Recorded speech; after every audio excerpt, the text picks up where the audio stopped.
James Carter had lived in his new house for exactly 3 weeks when the first violation notice appeared in his mailbox. At first, he assumed it was a mistake, a simple misdelivery from a nearby HOA community. But when he opened the envelope and read the letter inside, a deep unease settled in his gut. Dear homeowner, this notice serves as a formal warning regarding multiple violations of the HOA guidelines in your neighborhood. Failure to comply may result in fines, legal action, or additional enforcement measures. Violations include improper lawn maintenance, $150 fine, unauthorized vehicle parking, $200 fine, unapproved exterior modifications, $100 fine, total due $450. Please remit payment within 14 days to avoid further penalties. Failure to pay may result in additional legal fees and possible lien placement on your property. Sincerely, Lakewood Estates Homeowners Association. James stared at the letter. He had never heard of a Lakewood Estates HOA. More importantly, there was no HOA in this neighborhood. That was one of the reasons he bought this house. No strict rules about how high the grass could be. No forced fees. No HOA drama. Or so he had thought. But this letter said otherwise. Something doesn't add up. A confusing paper trail. James went inside and pulled up his closing documents. He flipped through every page. The deed, the disclosures, the neighborhood agreement. And as he had suspected, there was no mention of an HOA anywhere. No bylaws. No HOA management company. Nothing. So where was this letter coming from? And more importantly, who was sending it? James talks to his neighbors and uncovers the first red flag. The next morning, James went straight to his next-door neighbor, Carol. She had lived on the block for over a decade. If anyone knew what was going on, it was her. Carol, do you know anything about an HOA in this neighborhood? Carol frowned. Oh, no, we don't have one. James hesitated. Then he pulled out the violation notice and handed it to her. She scanned the letter, her expression shifting from confusion to anger. Oh, not this again. James's stomach tightened. Again. Carol exhaled sharply, shaking her head. You need to talk to Ed down the street. He's been dealing with this for months. James's unease deepened. Because now, this wasn't just a mistake. It was a pattern. And whatever was going on, it had started long before he moved in. The second victim, Ed's story. Ed's house was at the end of the street, a single-story home with a well-maintained yard. James knocked, and a moment later, a gruff-looking man in his late 60s opened the door. Ed squinted at him. You must be the new guy. James nodded. I just got this in the mail. Carol said you might know something about it. He handed Ed the violation letter. Ed barely glanced at it before grumbling under his breath. You too, huh? James's throat went dry. So you've gotten these before. Ed let out a bitter laugh. Oh, I've gotten plenty. You're looking at a guy who's apparently been fined over $3,000 for noncompliance. James blinked. $3,000. This wasn't just a fluke. Someone was running a scam, and they had been doing it for months. Ed's investigation, the fake HOA president. Ed motioned for James to step inside. The house was lined with stacks of paperwork, letters, official-looking notices, even legal threats. James scanned them, seeing the same HOA name on every document. Lakewood Estates Homeowners Association. It leaned against the kitchen counter. This started about a year ago. A few of us got these HOA violation notices out of nowhere. Most ignored them. Some paid out of fear. And me? I started digging. James narrowed his eyes. And what did you find? Ed smirked darkly. That our HOA doesn't exist. James's pulse spiked. Ed continued. This HOA? It was real once. But it was disbanded over 5 years ago. We voted it out, dissolved the board, and legally removed all HOA restrictions from our properties. James's mind raced. So who the hell is sending these letters? Ed's smirk faded. That's the million-dollar question, kid. And I think I know the answer. He reached for a manila folder on the table and slid it across to James. Inside, a photo of a man in his 60s, wearing a suit and standing next to a real estate sign. This is Robert Langley, former HOA president. James frowned. Wait, if the HOA was dissolved, why is he still acting like it exists? Ed's gaze darkened. Because he's running a scam, kid. He's pretending the HOA still exists, and he's been collecting fake dues for over a year. James felt his stomach drop. This wasn't just a misunderstanding. It was fraud. And whoever this Robert Langley was, he had been stealing from homeowners for months. James clenched his fists. So how do we stop him? Ed smirked. That's what I was hoping you'd ask. The plan to take him down begins. Ed and James spent the next 2 hours going through everything Ed had collected. Emails, bank statements from homeowners who had paid the fake fines, forgery discrepancies in the official HOA paperwork. Ed had already built a case. But now they had momentum. We're going to expose this guy, Ed said, his voice laced with determination. And we're going to make sure he never scams another homeowner again. James nodded. Because now, this wasn't just about the fines. It was about justice. And they were going to bring Robert Langley down. James sat across from Ed, his mind racing. A fake, a disgraced former president running a scam. Homeowners being threatened with fines for a neighborhood HOA that didn't even exist. And worst of all, some people had actually paid the fake dues. James clenched his jaw. How much do you think he's made off this? Ed smirked, then pulled out another folder. Inside were printouts of receipts, screenshots of transactions, and handwritten notes. I've been tracking payments from people who came forward. So far, I estimate he's raked in at least $50,000. James's stomach dropped. 50,000. From hardworking homeowners who just wanted to stay out of trouble. And that's just what I can track. I bet the real number is a lot higher. James's grip tightened around the papers. This wasn't just a scam. It was outright theft. And it was time to shut it down. Step 1. Where is the money going? If we want to take Langley down, it said, leaning forward, we need to find out where the money's going. James nodded. Do we have any proof of where homeowners were sending payments? Ed tapped his finger on a stack of invoices. Bank transfers, checks, even some cash payments. Most were mailed to a P.O. box in town. James frowned. A P.O. box? That's sloppy. Ed chuckled. Yeah, but he's been careful with everything else. No personal checks. No transactions under his name. But I bet if we find out who owns that P.O. box, we get one step closer to nailing him. James's mind was already spinning. We need to access those records. That's where things get tricky, kid. The post office won't just hand over that info. Then we find another way. Step 2, tracking down the P.O. box. James and Ed headed to the post office the next morning.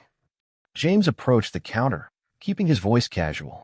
Hey, I need to verify an address for a business I'm working with. They've been using a P.O. box, and I just want to confirm it's legit. The clerk, a woman in her mid-50s, gave him a bored look. We don't disclose P.O. box ownership information. James sighed dramatically, shaking his head. That's too bad. We were supposed to send them a big contract. But if we can't verify their business, I guess we'll take our offer elsewhere. The clerk perked up slightly. Which P.O. box number? James slid the notice across the counter. She glanced at it, then typed into her system. It's been registered for over a year. Business use. It leaned in, playing along. So, it's an actual business? Not just some guy collecting mail. The clerk hesitated. Then, in a lower voice, she added, Well, it's listed under a property management company. James and Ed exchanged glances. Bingo. Step 3. The fake property management company. James and Ed rushed back to Ed's house, pulling up their laptops.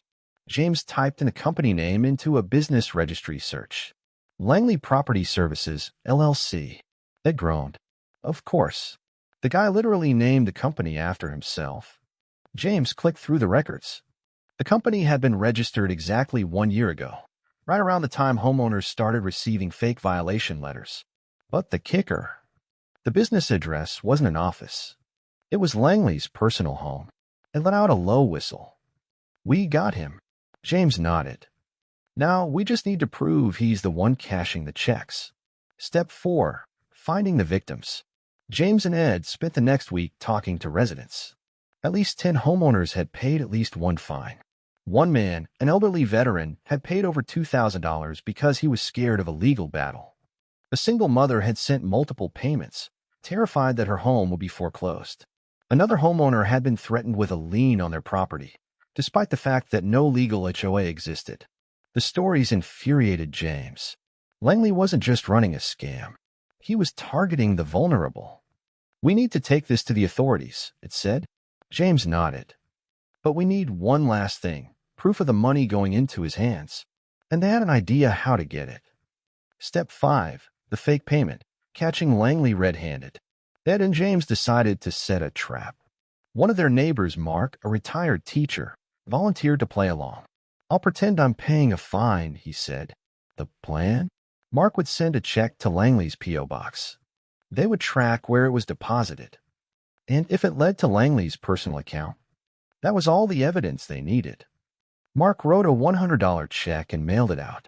And then they waited. 3 days later, the transaction posted.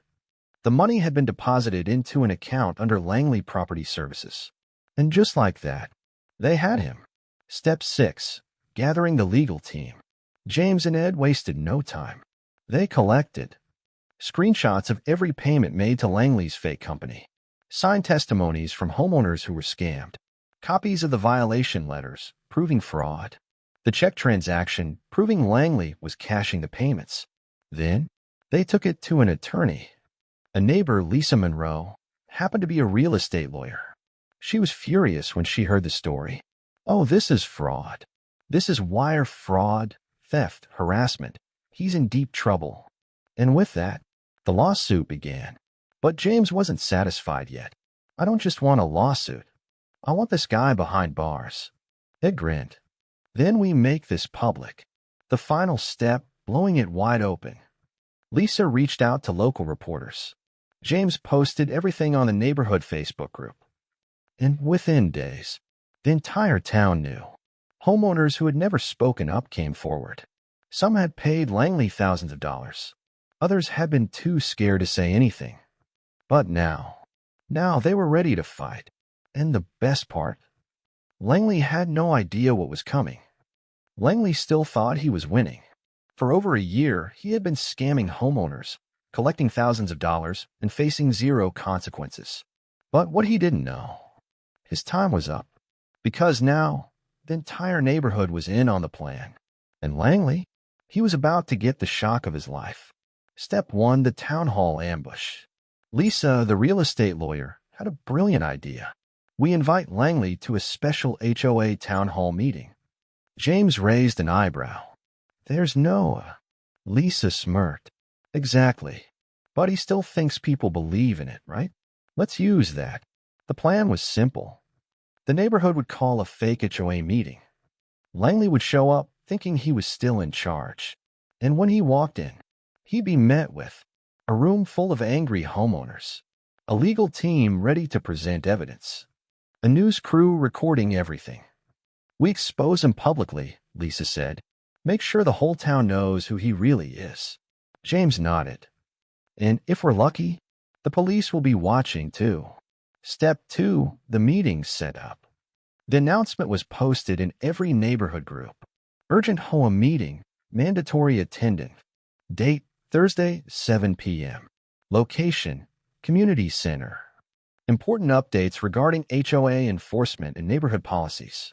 Homeowners strongly encouraged to attend. Langley, of course, took the bait. He loved meetings, loved feeling like he was in charge. And when he saw the announcement, he emailed James directly. "Glad to see someone is taking HOA enforcement seriously. I'll be there." James just smiled, because Langley had no idea what was coming. Step 3. The confrontation. By 6:45 p.m., the community center was packed. Every single homeowner was there. Some had brought their violation notices. Others carried printed receipts of their fake HOA payments. And in the back of the room, 2 local news reporters were setting up their cameras.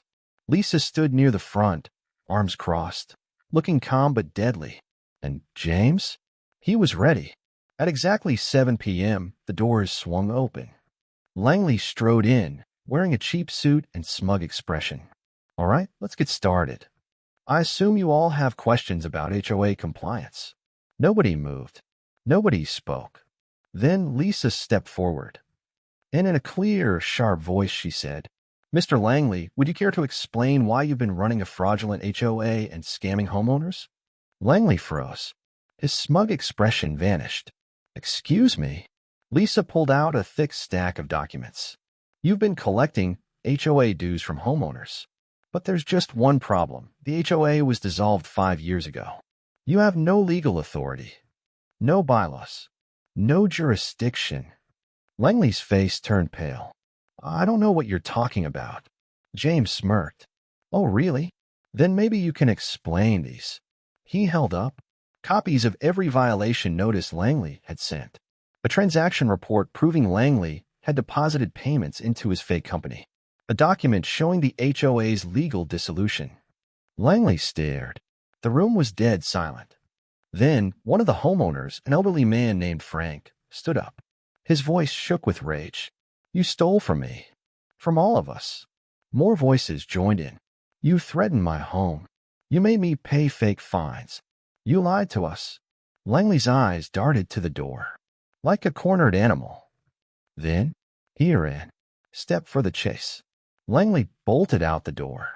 But the second he hit the parking lot, 2 police officers were waiting.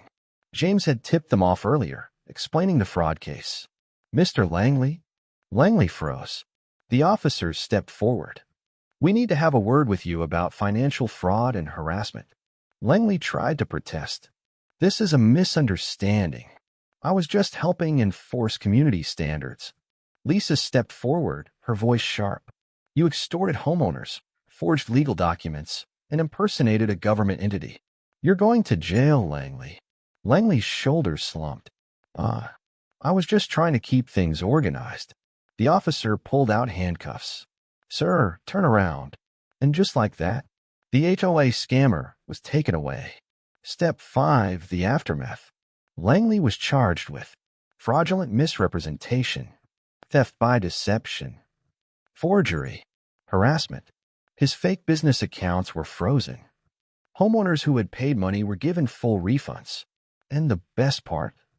Lisa filed a civil lawsuit on behalf of the neighborhood. Langley lost everything. His house? Gone. His assets? Seized. His reputation? Destroyed. And the final nail in the coffin. The town passed a law banning anyone from forming another HOA in the neighborhood. Forever. 1 year later, the neighborhood celebrates. A year after Langley's downfall, the neighborhood threw a massive block party. No rules. No fines. No fake notices. Just neighbors celebrating their freedom. James stood with Ed, watching the crowd. Well, James said, we won. Ed chuckled. Yeah. And best of all, he gestured toward the street, where Langley's old house sat abandoned. His legacy? Gone. Buried. Just like the fake HOA he tried to control. Langley should have given up. He had been exposed, arrested, and financially ruined. The fraud charges were stacking up, his fake company had been shut down, and the homeowners had won their lawsuit. But Langley? He wasn't done. Because in his mind, he wasn't the villain. The neighborhood had turned on him. Lisa, James, Ed, and the rest? They had ruined his life. And now, he wanted payback. Step 1, Langley's escape plan. The case against Langley was strong, but the legal process was slow. He had one last chance to make a move before his trial. And that's exactly what he did. One night, while out on bail, he packed everything he had left. His personal documents, whatever cash he had hidden away, and most importantly, plan. He was leaving town. But before he did, he was going to make sure the neighborhood paid. Step 2, the anonymous letters. A week later, homeowners started getting mail again. But this time, it wasn't fake HOA notices. It was threats. Each letter was typed with no return address. But the message was clear. You ruined my life. You think you've won, but you haven't. Watch your backs. Some homeowners were shaken. Others laughed it off. But James? He knew exactly who sent them. Langley. Lisa and Ed agreed. Yeah, but threats aren't enough to scare us, it said. James nodded. Then we wait. He'll slip up. And sure enough, he did. Step 3. The fake police reports. A few days later, the police started getting calls. Someone had been filing reports under fake names, claiming that James was operating an illegal business. Ed had been harassing local officials. Lisa was practicing law without a license. It was all nonsense. Fabricated. And worse, the police knew it. Because every single complaint was coming from the same location, a motel just outside of town, where Langley had been hiding. That was his first mistake. Step 4. The break-in. Langley was desperate. The letters hadn't scared them. The false reports hadn't worked. So he took things one step further. One night, James was asleep in his home when he heard something. A faint rustling outside. He grabbed a flashlight and peeked through the blinds. That's when he saw it. A figure moving in the shadows near his driveway. And in his hands, a can of spray paint.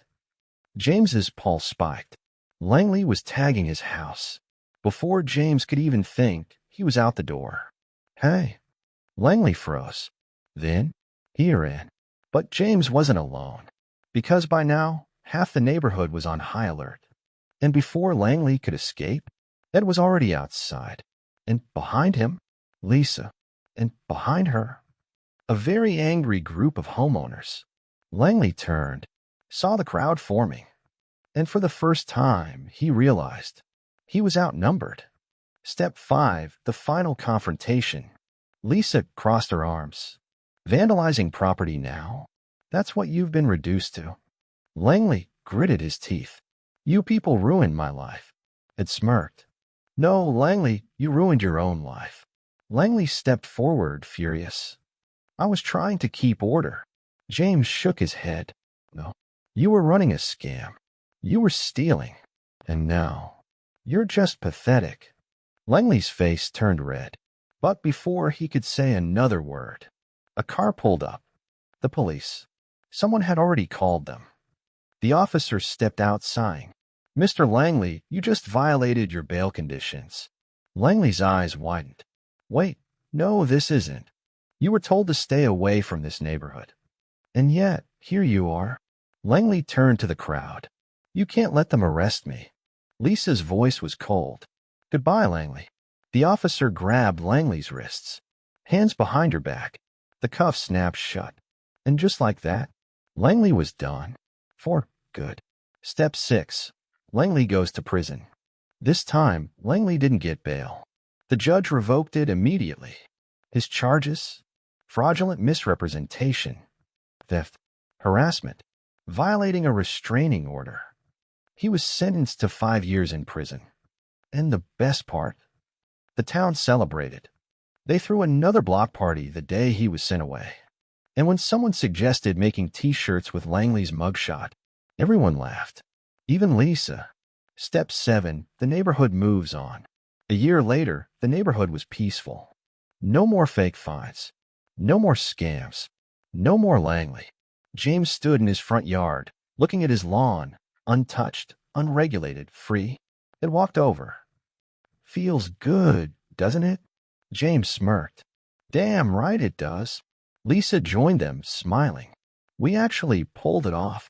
And just then, the mail arrived. James pulled out an envelope. For a second, he froze. It looked official. HOA related. He slowly opened it. And inside, a single piece of paper. With 3 words.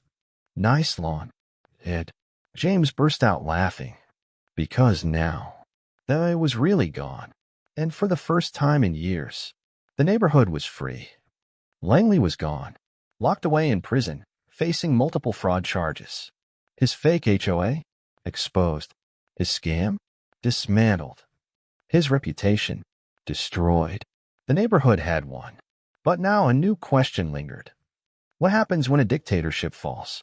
Because even though Langley had been a con artist, his scam had left a mess behind. And the homeowners? They weren't just celebrating. They were trying to figure out what came next. Step 1. The financial cleanup. The first problem? The stolen money. Langley had taken tens of thousands from homeowners, and while some had gotten refunds, others hadn't. Lisa, the lawyer, explained the reality.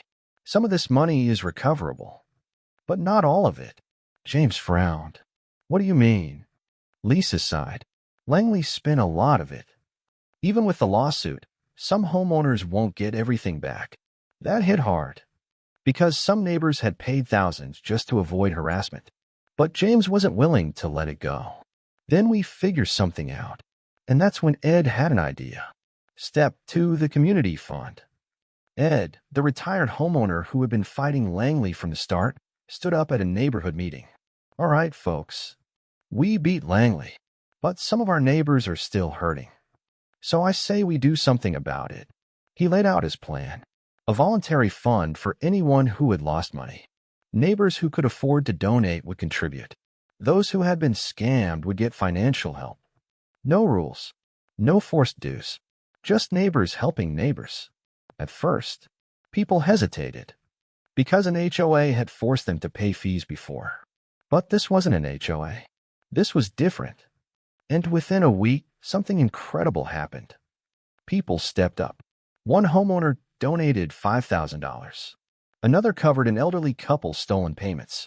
Local businesses pitched in with free services. By the end of the month, every single homeowner who had been scammed got their money back. Step 3, a neighborhood without an HOA. For the first time in decades, the neighborhood was truly free. No HOA, no board members, no one telling people how to live. And for some, that was terrifying. James overheard a conversation one day. Without an HOA, things will fall apart. What if property values drop? What if people start leaving trash everywhere? But Ed, he wasn't worried. We don't need an HOA to have a good neighborhood. We just need each other. And James? He agreed. Because now, the neighborhood wasn't being ruled by fear. People were talking to each other, helping each other. Not because of fines or threats, but because they actually wanted to. Step 4, the fate of Langley's house. Langley's home sat empty, overgrown grass, uncollected mail, a reminder of everything he had done. And the town, they wanted it gone. Lisa made some calls. It turned out Langley's property was seized as part of his fraud charges. That meant it could be sold. So the neighbors came up with a new idea. Instead of letting some corporate investor buy it, they pooled together donations and bought the house themselves. We don't want another Langley moving in. Instead of selling it, they turned it into a community space, a place for meetings and gatherings, a spot for neighborhood events. And the best part, the front yard sign now read, "No HOA forever." James couldn't help but laugh the first time he saw it. Because now, Langley's old house was a monument to his failure. And every time someone walked past it, they'd remember who really won. Step 5, the final test, a new HOA tries to form. Months passed. The neighborhood was thriving. Then, a real estate developer came in with a proposal. They wanted to buy out multiple properties and form a new HOA. James got the email. Read it twice. Then he called Ed. "You're not going to believe this." Ed read the email, laughed, then stood up at the next neighborhood meeting. He held up the developer's proposal. Then, he ripped it in half. The whole room cheered. Because if there was one thing they all agreed on, it was that an HOA would never exist here again. Step 6, a new beginning. A year after Langley's downfall, James stood on his front porch. The air was calm. No threats. No fake notices. No one bullying him about his lawn. Just peace. Lisa walked over, smiling. Hard to believe it's been a year. James smirked. Feels like a lifetime ago. It joined them. So, do we call this a happy ending? James looked around. The neighborhood was thriving. Families were outside laughing. Gardens were growing wild and free. Neighbors were helping each other, not policing each other. And James? For the first time in years, he felt at home. Yet, I think it is. Langley should have disappeared. His scam was exposed. His fake A was gone. His house was turned into a monument to his failure. And yet, he still wasn't done. Because even behind bars, Langley was plotting. And soon, the neighborhood would learn that some people just don't know when to quit. Step 1. The anonymous letter from prison. It started with a single envelope, delivered to Ed's mailbox. No return address. Inside, a letter. Type. Precise. The words dripped with venom. You may think you've won, but power always finds a way back. The neighborhood will regret what it's done. Ed laughed. Langley was still delusional. He showed the letter to Lisa. What's he going to do? Run a scam from a prison cell. Lisa smirked. Probably just trying to rattle us. Let him rot. James agreed. They tossed the letter in the trash, and that should have been the end of it. But then, more letters started arriving. One by one, homeowners started finding letters in their mailboxes. Some were threats. You destroyed something great. You will regret it. Others were warnings. Enjoy your so-called freedom while it lasts. And one was particularly chilling. A new HOA is coming. And this time, you won't have a choice. James frowned at that. What the hell does that mean? Lisa's face darkened. It means he's planning something. And she was right. Because Langley, he still had friends. And some of them weren't in prison. One day, a real estate development company started buying up homes. At first, no one noticed. A house here, a property there. But then, Lisa dug into the paperwork.